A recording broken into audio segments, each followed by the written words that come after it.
Ito na po idol at mag-inabraw tayo. Nagpakulo po tayo ng pinag-ugasan ng bigas.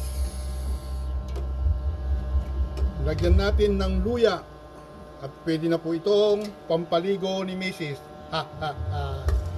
Di po, ganito po ang aming style ng pagluluto. Papakulo po kami ng luya at ito lagyan natin ng bagoong. Nag-uulam ba kayo ng ganito mga idol? Yan po.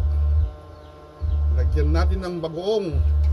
Naubod ng bango, kasing bango ng, alam nyo na, ibig kong sabihin. Yan po. Tapos lalagay na po natin ang ating gulay na okra na madulas-dulas at ang sitaw na bawal sa arthritis. Yan. Pakukuluan po natin yan mga idol.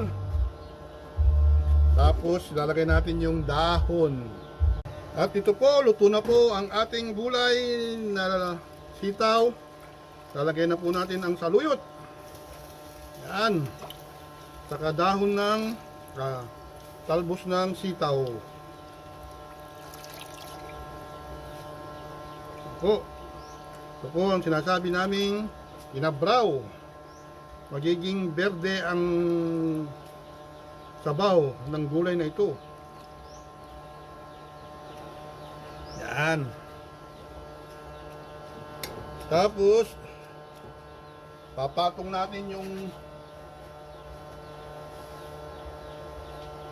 kalahating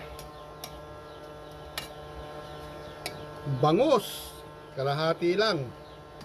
Yung kalahati para mamaya na naman tanghali ay hapon. Yan. So yan po, pag naluto na po ang ating saluyot, pwede na po, kain na po tayo. Thank you, God bless everyone. Maraming salamat na naman sa inyo mga idol. Kain na po tayo. Blessed Sunday everyone. God bless every one of us. Thank you.